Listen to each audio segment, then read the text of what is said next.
செம்ம செம்ம எல்லாம் பெருசாக மாட்டி. எல்லோருக்கும் வணக்கம் நண்பர்களே. செங்கை தேவ் ஃபிஷிங் உங்களை அன்போடு வரவேற்கிறோம். மீண்டும் சண்டே ஈவினிங் ஆற்றுக்கு நாங்கள் ஃபிஷிங் வந்திருக்கிறோம். சேம் அதே பழையவேலியில் உள்ள நம்ம பாலாறு தான். இது வந்து பார்த்திங்கன்னா செங்கல்பட்டு பைபாஸ் அருகில் இருக்குது. அதாவது சென்னை டு திருச்சி பைபாஸ் அது அருகில் இருக்குது. இன்றைக்கி பார்த்திங்கன்னா ஆட்கள் அந்தளவுக்கு இல்லை. ஸோ நாங்கள் சீக்கிரம் வந்துட்டோம்னு நினைக்கிறோம். வந்தவொடனே ரொம்ப ஹாப்பி ஆகிடுச்சு. ஏன்னா எங்களுக்கு தூண்டி போடுறதுக்கு நல்ல இடம் கிடச்சிருக்கு. இப்போ நீங்கள் பார்த்துக்கிட்டு இருக்க ஏரியா பார்த்திங்கன்னா அங்கே பாருங்கள், பைபாஸில் வண்டி போயிட்டுருக்கு. இந்த சென்னை நோக்கி வண்டியெல்லாம் போயிட்டுருக்கு. அப்படியே அதுக்கு ஆப்போசிட் பார்த்திங்கன்னா திருச்சி போகிற ரூட்டு. ஸோ இதுக்கு ஆப்போசிட்டில் தான் இந்த நம்ம பாலாறு இருக்குது. இந்த இடம் பேர் வந்து படைவேலின்னு சொல்லுவாங்க.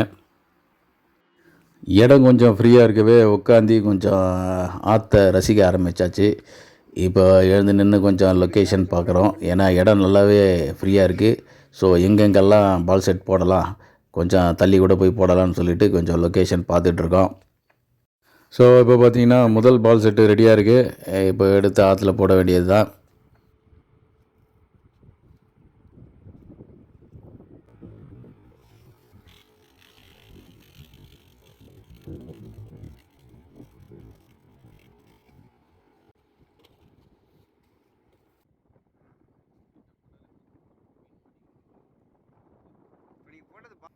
அடுத்த பால் செட்டு ரெடி ஆகிருக்கு. இப்போ பார்த்தீங்கன்னா பால் செட்டில் இப்படி தான் மாவு கோக்கணும். மாவை இதில் வந்து கோர்த்தது பிறகு அந்த மணிகள்லாம் கோர்த்த அந்த முள்ளை எடுத்து நம்ம இப்படி தான் போடணும்.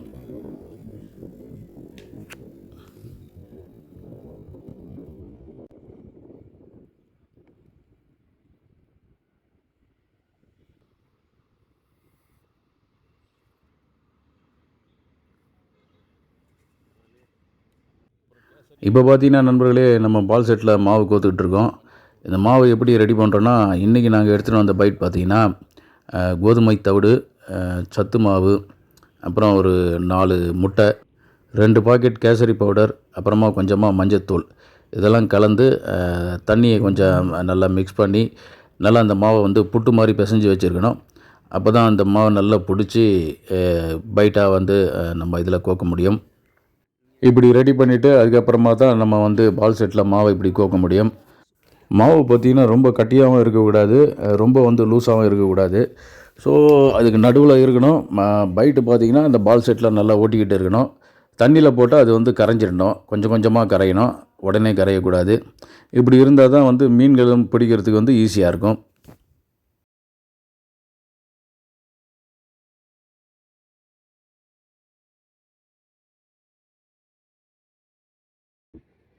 கையெடுத்து சுற்றுது. எடுங்க.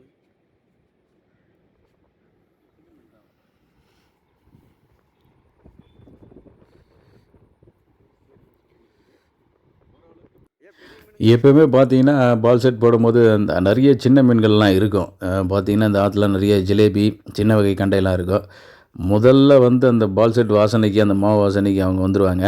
ஸோ அப்படி வந்தவர் தான் இப்போது ஒரு மீடியம் சைஸ் உள்ள ஒரு ஜிலேபி மீன். ஸோ நல்லா தான் சுற்றுச்சு. ஸோ ஓரளவு ஒரு பெரிய மீன் கிடைக்குன்னு பார்த்தேன். ஆனால் ஜிலேபி மாட்டியிருக்கு. பரவாயில்ல, வந்ததுக்கு முதல் தடவையாக ஒரு ஜிலேபி கிடச்சிருக்கு.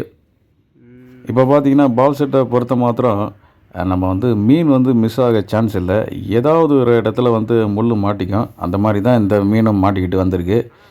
ஸோ அருமையான ஒரு ஜிலேபி மீன், சூப்பர் சைஸில் இன்றைக்கி வந்து ஃபஸ்ட்டாக கிடச்சிருக்கு.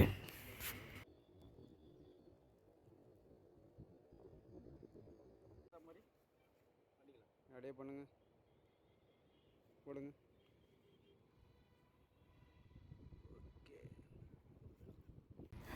அடுத்த கொஞ்ச நேரத்துலேயே இன்னொரு பால் செட் லைட்டாக சுற்ற ஆரம்பிச்சிது. ஸோ கொஞ்சமாக சரி லைட்டாக கொஞ்சம் வெயிட்டாக இருந்தது. சரி பொறுமையாக இழுக்கலாம், ஏன்னா பெரிய மீனாக இருக்கும் அப்படின்னு சொல்லிட்டு எதிர்பார்த்து இழுத்து கொண்டு இருந்தோம். கிட்ட வரும்போது பார்த்திங்கன்னா அந்த அந்த தூண்டிலில் 2 மீன் மாட்டியிருக்கு. ஸோ 2 ஜிலேபி வந்திருக்கு.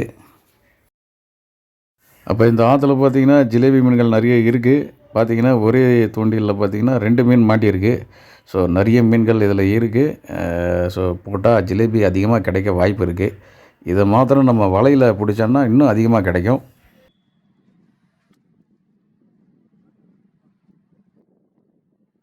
மூணாவது பார்த்திங்கன்னா ஒரு எல்லோ கலர் பால் செட் நல்லாவே சுற்ற ஆரம்பிச்சிது. சரி பொறுமையாக அதை இழுத்து பார்க்கும்போது லைட்டாக தான் இருந்தது.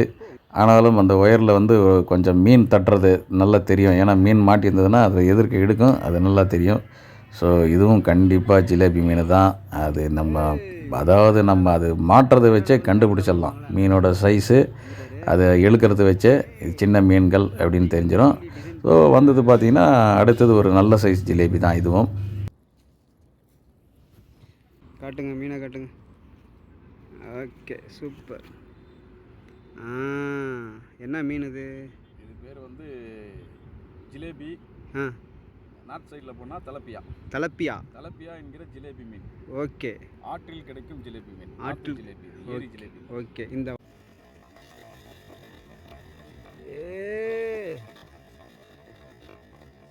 செம்ம எடுத்துருங்க. ஸோ சின்ன சின்ன மீன்கள் கிடச்சிக்கிட்டு இருந்த இந்த கேப்பில் பார்த்தீங்கன்னா ஒரு 1 hour கழித்து பார்த்திங்கன்னா ஒரு கேன் நல்லா ஃபாஸ்ட்டாக பயங்கரமாக சுற்ற ஆரம்பிச்சிது. நாங்கள் தூரத்துலேருந்து கிட்ட வர வரைக்குமே நல்லாவே சுற்றிக்கிட்டு இருந்தது. நீங்கள் வீடியோ பார்த்தா தெரியும். சூப்பராக சுற்றுச்சு. நல்ல பெரிய சைஸ் மீன் மாட்டியிருக்கு.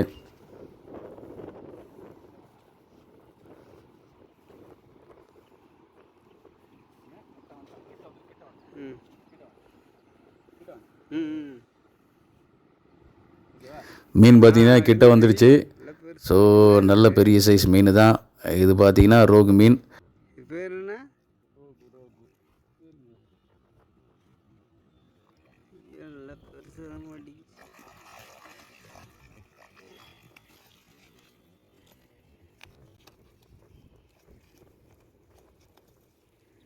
நல்லா வாங்க மாட்டேங்குச்சுண்ணா. அப்படி எடுங்கண்ணா.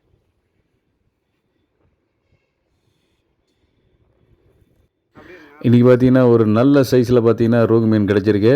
3 கிலோ இருக்கும். ஸோ அருமையான ரோகு மீன் நாங்கள் வந்து ஒரு 1.5 hours கிடச்சிருக்கு. ஸோ இன்றைக்கி நல்ல லக்கு தான். இன்றைக்கி பால் செட் தூண்டி முள் பார்த்திங்கன்னா நல்லாவே அதோட வாய் பகுதியில் இறங்கியிருக்கு. ஸோ அதனால் மிஸ் ஆகலை.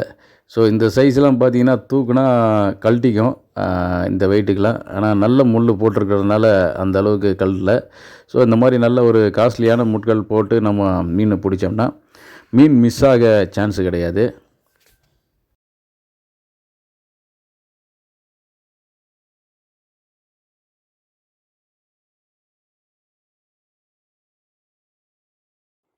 நண்பர்களே, இன்றைக்கி பார்த்திங்கன்னா ஒரு நல்ல பெரிய சைஸில் ஒரு ரோகு மீனும், அப்புறம் பார்த்திங்கன்னா சின்ன சின்ன மீடியம் சைஸில் ஜிலேபி மீன் அங்கே கிடச்சிருக்கு. ஸோ நல்ல மீன் கிடச்சதுனால மகிழ்ச்சியில் இன்றைக்கி ஃபிஷ்ஷிங்கை நாங்கள் முடிச்சுக்கிட்டு வீட்டுக்கு கிளம்புறோம். தொடர்ச்சியாக நம்முடைய வீடியோலாம் பாருங்கள், ஷேர் பண்ணுங்கள். புதுசாக பார்க்குறவங்க சப்ஸ்கிரைப் பண்ணுங்கள். மீண்டும் அடுத்த வீடியோவில் சந்திப்போம். இதை விட நல்ல ஒரு சிறப்பான ஒரு மீன் பிடித்தல் வீடியோ போடணும்னு நான் எதிர்பார்க்குறேன். ஸோ நண்பர்களே, நன்றி, வணக்கம். மீண்டும் அடுத்த வீடியோவில் சந்திப்போம். நன்றி, வணக்கம் நண்பர்களே.